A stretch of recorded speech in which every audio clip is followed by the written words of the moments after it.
कृषि कानून वापसी को लेकर कांग्रेस की विजय रैली। कृषि कानून वापसी को कांग्रेस ने बताया किसानों की जीत। ये विपक्ष की साल भर पर चली लड़ाई का है परिणाम। पलवल के अलापुर गांव में हुआ खूनी संघर्ष। दो पक्षों के बीच हुए झगड़े में जमकर चले लाठी डंडे और कुल्हाड़ी। झगड़े में कई लोग बुरी तरीके से घायल, सभी अस्पताल में भर्ती। जिंद में नकली देसी घी बनाने वाली फैक्ट्री का भांडाफोड़। छापेमारी में कई कंपनियों के स्टिकर पैक डिब्बे समेत 4 लाख से ज्यादा नकद बरामद। फैक्ट्री मालिक समेत 4 गिरफ्तार।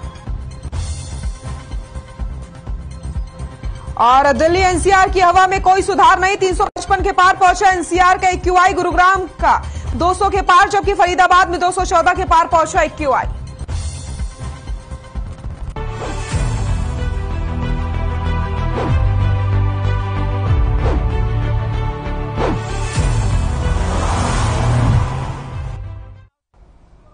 नमस्कार, हमारे खास कार्यक्रम कालका से समालखा में आप सभी का स्वागत है। मैं हूं आपके साथ सृष्टि शुक्ला। रुक कर लेते हैं खबरों का। कांग्रेस ने आज पूरे प्रदेश में किसान विजय यात्रा और जन जागरण यात्रा निकाली। वहीं अब पार्टी किसानों के विरोध के मुद्दे पर पार्टी की राजनीतिक रणनीति में बदलाव कर रही है। देश भर में पेट्रोल और डीजल की कीमतों को कम करने के बाद कृषि कानूनों को रद्द करना दूसरा बड़ा फैसला है, जो केंद्र सरकार ने आम जनता के बड़े विरोध के बाद लिया। अब कांग्रेस महंगाई को भुनाने के लिए पूरी तरीके से तैयार हो चुकी है।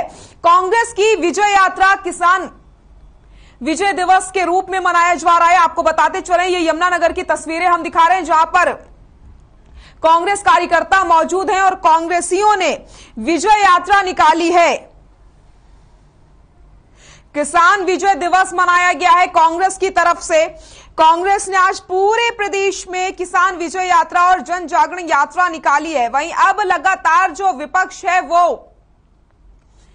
सरकार को घेरने का काम कर रहा है। कांग्रेस की तरफ से लगातार कभी विजय यात्रा निकाली जाती है तो कभी महंगाई के मुद्दे पर सरकार को घेरने का प्रयास किया जाता है। अब पार्टी किसानों के विरोध के मुद्दे पर पार्टी की राजनीतिक रणनीति में बदलाव भी कर रही है। देश भर में पेट्रोल और डीजल की कीमतों को कम करने के बाद कृषि कानूनों को रद्द करना दूसरा बड़ा फैसला है, जो केंद्र सरकार ने आम जनता के बड़े विरोध के बाद लिया है। अब कांग्रेस महंगाई को भुनाने के लिए पूरी तरीके से तैयार हो गई है। जो यहां आगे की रणनीति कांग्रेस की यही होने वाली है। कांग्रेस अब महंगाई के विरोध में लगातार प्रदर्शन करती हुई नजर आएगी। आपको बताते चले, जैसे ही कल प्रधानमंत्री नरेंद्र मोदी ने तीनों कृषि कानूनों को वापस लेने का फैसला लिया, उसके बाद से ही लगातार कांग्रेसी विजय दिवस मना रही है। विजय यात्रा निकाली जा रही है। पूरे प्रदेश में कांग्रेस की तरफ से विजय यात्रा निकाली गई है।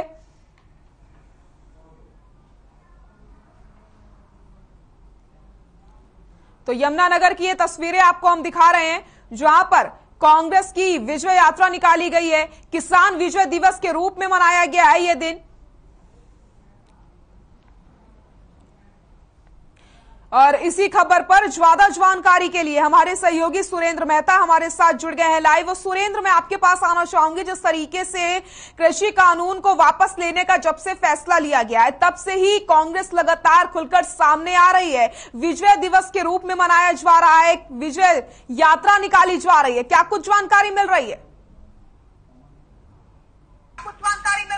बिल्कुल बिल्कुल, कांग्रेस को काफी बड़ा मुद्दा मिल गया है, क्योंकि कांग्रेस लंबे समय से तीनों कृषि कानूनों को वापस लेने की मांग कर रही थी और इसी को लेके अलग अलग जगह प्रदर्शन किए जा रहे थे। कहीं जिला मुख्यालयों पर प्रदर्शन हो रहे थे और उसके बाद जब अब ये कानून रद्द किए जाने की घोषणा की गई है, तो सबसे पहले कांग्रेस आगे आई है स्वागत करने के लिए और खुल के इसका लाभ भी उठाना चाहती है, क्योंकि आगे 5 राज्यों में चुनाव होने वाले हैं। उसको लेकर कांग्रेस ये दावा कर रही है कि सबसे ज्यादा संघर्ष जो था किसानों के समर्थन में कांग्रेस ने किया, चाहे वो धरने प्रदर्शन थे, चाहे वो किसी भी तरह के आंदोलन थे, सबसे प्रमुखता से उन्होंने आगे बढ़ चढ़कर भाग लिया है। जी बिल्कुल बिल्कुल सही कहा आपने सुरेंद्र। तो लगातार कहीं ना कहीं कांग्रेस अब खुलकर सामने आ रही है और इसे विजय दिवस के रूप में मनाया जा रहा है। लेकिन अब कांग्रेस की तरफ से महंगाई को भुनाने का भी प्रयास किया जा रहा है। कांग्रेस का कहना है कि जिस तरीके से लगातार महंगाई बढ़ रही है, उसका भी विरोध कांग्रेसियों की तरफ से किया जाएगा। इसको लेकर क्या कुछ जानकारी मिल रही है सुरेंद्र? बिल्कुल बिल्कुल, कांग्रेस जो भी मुद्दा आता है, चाहे वो गैस सिलेंडर का है, पेट्रोल का है, महंगाई का है, सभी मुद्दों को अब लोगों में ले जा रही है, बार बार प्रदर्शन कर रही है, बार बार इस तरह के कार्यक्रम आयोजित किए जा रहे हैं ताकि सरकार के खिलाफ माहौल तैयार किया जा सके और अपना कांग्रेस के फेवर में माहौल बनाया जा सके। इसी को लेके जो दिशा निर्देश आते हैं, चाहे चंडीगढ़ से आते हैं, इसके अलावा दिल्ली से दिशा निर्देश आते हैं, उसी के मुताबिक यहां भी कार्यक्रम आयोजित किए जाते रहते हैं। और आज जो कार्यक्रम आयोजित किया गया उसमें बिल्कुल कांग्रेस खुलकर सामने आई और कांग्रेसियों का ये दावा है कि ये सब कुछ अगर तीनों कृषि कानून वापस लिए गए तो सबसे बड़ा, क्योंकि विपक्षी दल है पूरे देश में और उसी के आदेशों पर जिला मुख्यालयों पर प्रदर्शन हुए हैं, ब्लॉक मुख्यालयों पर प्रदर्शन हुए हैं, उसी को लेके सरकार को भी बैकफुट पर आना पड़ा है और उसी को लेके कृषि कानूनों को रद्द करना पड़ा है। अब महंगाई के मुद्दे पर बढ़ चढ़कर आगे फिर आने का कोशिश कर रही है कांग्रेस ताकि आने वाले जो समय में चुनाव होने वाले हैं उसमें लाभ मिल सके कांग्रेस को। जी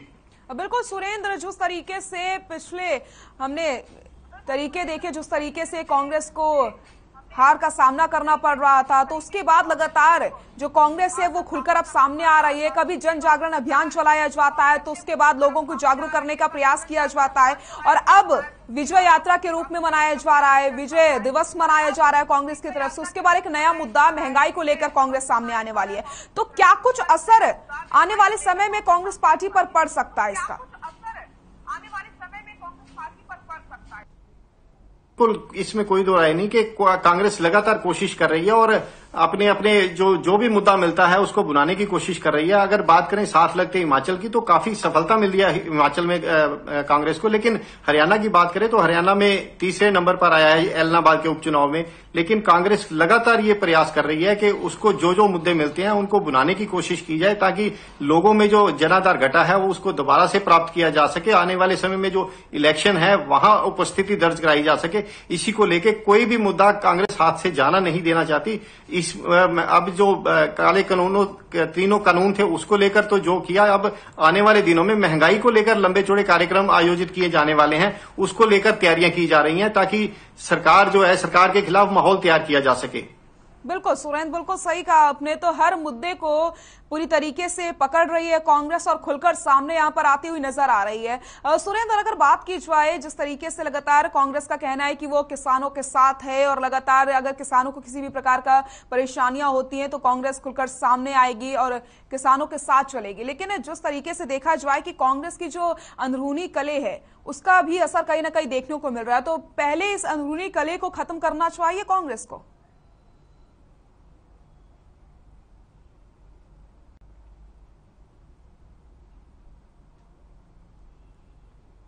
सुरेंद्र, मेरी आवाज आ रही है आपको?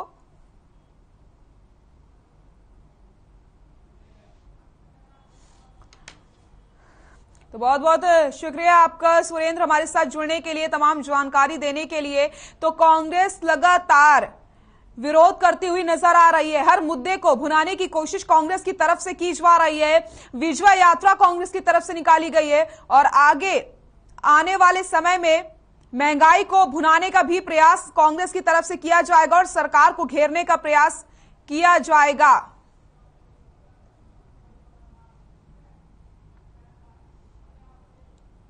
और इसी बीच आपको पलवल से एक बड़ी खबर हम बता देते हैं। पलवल से इस वक्त की बड़ी खबर, पलवल से इस वक्त की बड़ी खबर आपको बताते हैं।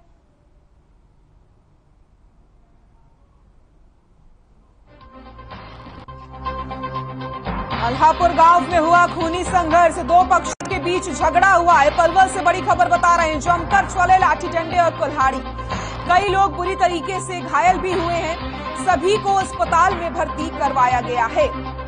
पलवल से बड़ी खबर, अल्हापुर गांव में खूनी संघर्ष देखने को मिला है, दो पक्षों के बीच जमकर लाठी डंडे और कुल्हाड़ी चली है, कई लोग बुरी तरीके से घायल हो गए इस विवाद में, सभी को अस्पताल में भर्ती करवाया गया है। तो अल्हापुर गांव में खूनी संघर्ष देखने को मिला है। पलवल से आपको बड़ी खबर बता रहे हैं, दो पक्षों में जमकर लाठी डंडे और कुल्हाड़ी चली है, कई लोग बुरी तरीके से घायल बताए जा रहे हैं, सभी को अस्पताल में भर्ती करवाया गया है। बड़ी खबर पलवल से आपको बता रहे हैं, अल्हापुर गांव में खूनी संघर्ष देखने को मिला है, दो पक्षों के बीच जमकर विवाद हो जाता है, जिसके बाद लाठी डंडे और कुल्हाड़ी चल जाती है। आपको बताते चले, कई लोग बुरी तरीके से घायल भी बताए जा रहे हैं। तो पलवल के अल्हापुर गांव में खूनी संघर्ष देखने को मिला है। दो पक्षों के बीच झगड़े में जमकर लाठी डंडे और कुल्हाड़ी चल गई है। झगड़े में कई लोग बुरी तरीके से घायल भी बताए जा रहे हैं। सभी को अस्पताल में भर्ती करवाया गया है। पलवल के अल्हापुर गांव में खूनी संघर्ष देखने को मिला। दो पक्षों के बीच झगड़ा हुआ है जिसमें जमकर लाठी डंडे और कुल्हाड़ी चली है। झगड़े में कई लोग बुरी तरीके से घायल भी बताए जा रहे हैं। सभी को अस्पताल में भर्ती करवाया गया है। पलवल से बड़ी खबर बता रहे हैं आपको। अल्हापुर गांव में खूनी संघर्ष देखने को मिला है। दो पक्षों के बीच जमकर विवाद हो गया जिसके बाद लाठी डंडे और कुल्हाड़ी चल जाती है। तस्वीरें देख सकते हैं आप, दो पक्षों में किस तरीके से विवाद हुआ और जमकर यहाँ लाठी डंडे चलाए जा रहे हैं। पलवल के अल्हापुर गांव की तस्वीरें आपको हम दिखा रहे हैं। दो पक्ष थे तो दोनों पक्षों की चोटें आई थी और दोनों पक्ष की तरफ से हमने मुकदमा दर्ज कर दिया। जो ब्राह्मणों की तरफ से मुकदमा है उसके अंदर हमने 2 आदमी गिरफ्तार कर लिए हैं और जो दलित पक्ष से है उसमें अभी से कोई गिरफ्तारी नहीं की।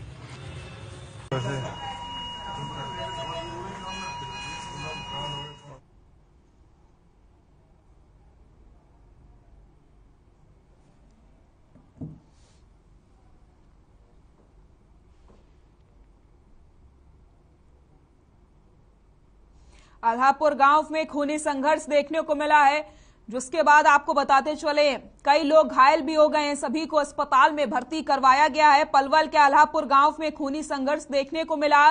दो पक्षों के बीच हुए झगड़े में जमकर लाठी डंडे चल गए हैं। 2 तस्वीरें आपको हम दिखा रहे हैं टीवी स्क्रीन पर, जहां पर एक तरफ विवाद हुआ, लाठी डंडे और कुल्हाड़ी चल जाती है जिसके बाद लोगों को अस्पताल में भर्ती करवाया गया है। कई लोग बुरी तरीके से जख्मी बताए जा रहे हैं। तो आपकी टीवी स्क्रीन पर 2 तस्वीरें आपके सामने हैं। पलवल के अल्हापुर गांव की ये तस्वीरें हैं जहां खूनी संघर्ष देखने को मिला और जमकर लाठी डंडे और कुल्हाड़ी चलाई गई है जिसके बाद आप देखिए कई लोग बुरी तरीके से घायल हुए और उन्हें अस्पताल में भर्ती करवाया गया।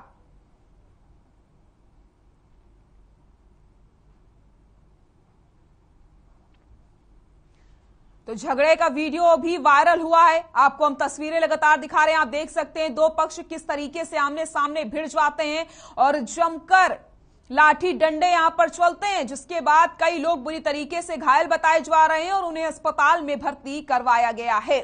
झगड़े का वीडियो भी सामने आ गया है। आपको लगातार हम तस्वीरें दिखा रहे हैं। पलवल के अल्हापुर गांव की ये तस्वीरें आप देख सकते हैं जहां पर 2 पक्षों में जमकर विवाद हो गया और कई लोग बुरी तरीके से घायल भी हो गए हैं।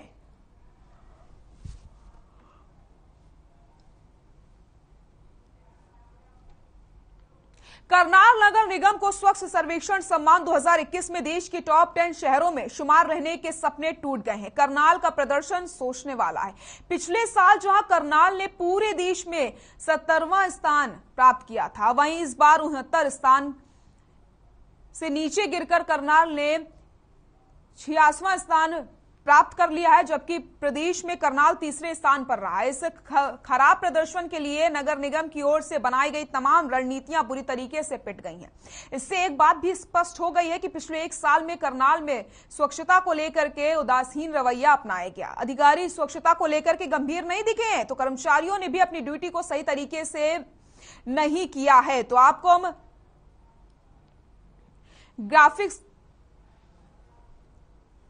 ग्राफिक्स के जरिए भी आपको हम कुछ चीजें दिखा देते हैं।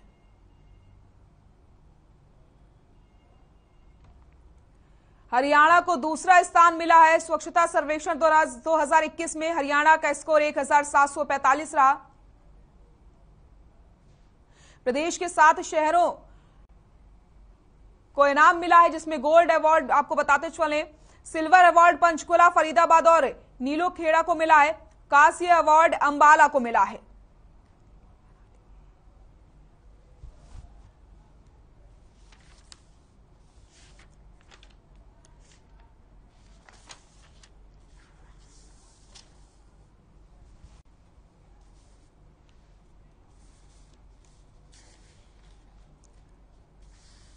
तो करनाल नगर निगम को स्वच्छ सर्वेक्षण सम्मान 2021 में देश के टॉप 10 शहरों में करनाल पिछड़ गया है। और इसी खबर पर ज्यादा जानकारी के लिए हमारे सहयोगी विकास हमारे साथ लाइव जुड़ गए हैं। विकास, करनाल एकदम से पीछे चला गया है खराब प्रदर्शन की वजह से, ये बुरी खबर है करनाल के लिए।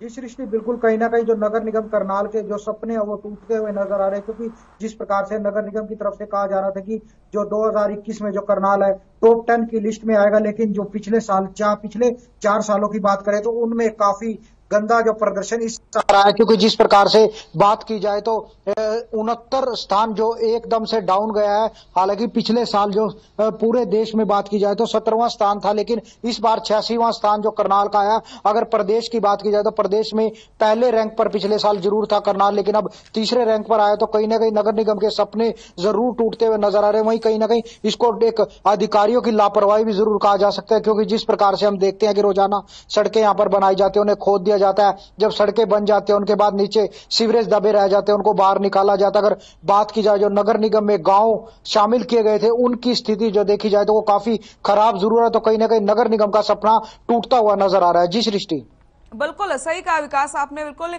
ये बात बिल्कुल सही है। और करनाल गुरुग्राम और रोहतक से भी पीछे हो चुका है, लेकिन लगातार नगर निगम कई सारे दावे यहां पर करता हुआ नजर आता है। तो आखिरकार सारे दावों की पोल खुल गई है इस रिजल्ट के बाद। देखिए सृष्टि, कहीं ना कहीं जिस प्रकार से अलग अलग जो माध्यमों से नगर निगम जो स्मार्ट सिटी को आगे जो बढ़ाने का, स्वच्छ सर्वेक्षण में अपना स्थान ऊंचा करने का प्रयास जरूर करता है, लेकिन उस पर लीपापोती होती हुई नजर जरूर आ रही है। क्योंकि जिस प्रकार से साइकिल ट्रैक बनाया गया था करनाल में पिछले 2-3 साल में, उसका कुछ नहीं पता। जो वहां पर स्टैंड बनाए गए थे उनका कुछ नहीं पता। जो वहां पर साइकिल थे उनका कुछ नहीं पता। एक डिवाइडर को बार बार उखाड़ दिया जाता है, उसके बाद उसमें पाइपलाइन बिछाई जाती है। जब टाइल बिछ जाती है, फाइनल काम हो जाता है, तो उसके बाद पता चलता है कि इसके नीचे जो सीवरेज बिछाना था वो रह गया। तो लगातार इस प्रकार से जो काम है वो कहीं ना कहीं अधिकारियों की लीपापोती जरूर होती हुई नजर आ रही है। कुछ एरियो में जो सड़कें हैं उनको बार बार बनाया जा रहा है, लेकिन जो कुछ एरिया करनाल का है, जैसे कि नए गांव शामिल किए गए थे, जो नगर निगम का दायरा बढ़ाया गया था, उनकी जो स्थिति की बात की जाए तो वहां पर पिछले 2-3 साल से सड़कें उखड़ी पड़ी हैं। वहां पर बारिश होने पर काफी जो गारा या पानी वहां पर भर जाता है। तो उसके बाद जो अगर सड़कें हैं, उन जो सीवरेज व्यवस्था वो ठप होती हुई नजर आ रही है। अगर हल्की सी भी बारिश होती है तो सेक्टरों के अंदर घरों में पानी घुस जाता है। तो कहीं ना कहीं जो स्थिति है वो कमजोर होती हुई नजर आ रही है। और इतनी जो एक साल में एक रैंक जो 69 रैंक जो डाउन नीचे आया, तो कहीं ना कहीं अधिकारियों की लापरवाही से जरूर कहा जाएगा। जी सृष्टि, बिल्कुल विकास, तो कहीं ना कहीं जो रिजल्ट सामने आया है, करनाल इतना पीछे पिछले 4 सालों में कभी नहीं हुआ जो इस बार हुआ है। तो क्या नगर निगम के अधिकारियों से आपकी बात हो पाई है? किस तरीके से अब सुधार किया जाएगा? क्या कुछ सीखा जाएगा? देखिए सृष्टि, जो नगर निगम के अधिकारी हैं उनकी तरफ से बार बार यही कहा जाता है कि जो स्वच्छ सर्वेक्षण में जो करनाल का स्थान है वो काफी आगे जरूर आएगा। और प्रदेश में हालांकि पिछले साल जो प्रथम स्थान जरूर आया था, लेकिन जो देश की अगर बात की जाए तो उसमें 17वें स्थान पर था। लेकिन जो सपने जरूर देखे गए थे कि जी टॉप 10 की लिस्ट में करनाल को लेकर आने की जो कवायद यहाँ पर की गई थी, लेकिन जिस प्रकार से नगर निगम के जो कमिश्नर है वो लगातार बदल जाते हैं और उसके बाद जो काम है वो कागजों में ही होता हुआ नजर आ रहा है। क्योंकि जिस प्रकार से जो कहा गया था करनाल से जो डेयरियां थी, जो करनाल के अंदर डेयरियां थी, उन्हें बाहर निकालने की कवायद जरूर नगर निगम की तरफ से की गई थी, लेकिन जो डेयरियां उनको बाहर शिफ्ट करने के लिए बार बार जो दबाव प्रशासन विकास, लेकिन एक बात और यहाँ पर सामने आ रही है कि खराब शौचालयों से लगातार लोग परेशान हो रहे हैं। जो कूड़ा है वो पड़ा रहता है, उसे नहीं उठाया जाता है। तो इस तरीके की जब लापरवाही की जाएंगी तो आखिरकार सामने यही नतीजे आएंगे। देखिए सृष्टि, अगर बात की जाए तो नगर निगम की तरफ से जो करनाल में अलग अलग स्थानों पर जो शौचालय बनाए गए थे, अगर आज की बात की जाए तो उन पर ताले जड़े हुए नजर आ रहे हैं। वहां पर टोंटियां हैं जो लोग उतार कर ले जाते हैं। वहां पर कोई चौकीदार नहीं है, वहां पर पानी की व्यवस्था नहीं है, वहां पर जो मिट्टी उनमें देखने को मिलती है। अगर बात की जाए तो चौक चौराहों पर अलग अलग जो शौचालय बनाए गए थे वो उन पर ताले लटके हुए नजर आ रहे हैं। जी विकास, लेकिन ताले जड़ने के लिए शौचालय नहीं बनाए गए थे, लोगों के जरूरत के लिए शौचालय बनाए गए थे। आप देखिए, जब इतनी बड़ी लापरवाही की जाएगी तो आखिरकार इसी तरीके से पिछले 4 सालों में तो कभी नहीं पिछड़ा करनाल, और आज नतीजे हमारे सामने है। क्या कुछ किया 1 साल में नगर निगम ने, वो साफ नजर आ रहा है।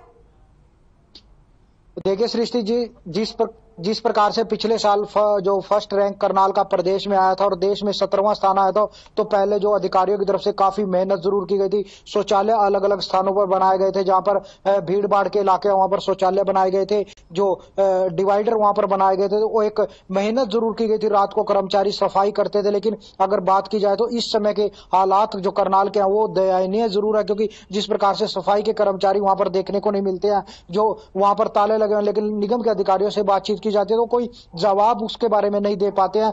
तो एक लापरवाही से अधिकारियों की जरूर कहेंगे, क्योंकि इस प्रकार से जो रैंक है 69, जो रैंक एकदम से डाउन आया है, जिसके बाद कहीं ना कहीं जो आम लोगों की भी आस करनाल से जो नगर निगम से थी वो टूटती हुई नजर आ रही है। वहीं करनाल नगर निगम के सपने भी टूटते हुए नजर आ रहे हैं। जी बिल्कुल, कहीं ना कहीं जो सपने नगर निगम ने देखे थे, जो सपने करनाल ने देखे थे, वो यहां पर पूरी तरीके से अधूरे नजर आ रहे हैं, क्योंकि नगर निगम की तरफ से काम नहीं किया गया और पिछले 4 साल में इतना खराब प्रदर्शन करनाल का कभी नहीं रहा है। विकास, बहुत बहुत शुक्रिया आपका तमाम जानकारी के लिए। तो आपको हम बता रहे हैं कि करनाल का जो प्रदर्शन इस साल रहा है वो बेहद खराब था। 4 साल में ऐसा पहली बार हुआ है इतना खराब प्रदर्शन, क्योंकि नगर निगम की लापरवाही लगातार सामने आ रही है और नगर निगम की तरफ से कोई भी कदम नहीं उठाए जा रहे थे। अब देखने वाली बात यही होगी कि आखिरकार आने वाले समय में किस तरीके से नगर निगम काम करता है और कैसे ये जो रैंक इतनी नीचे गिरकर आई है इसे कैसे ऊपर पहुंचाया जाता है। फिलहाल हमारे इस खास कार्यक्रम में बस इतना ही। नमस्कार।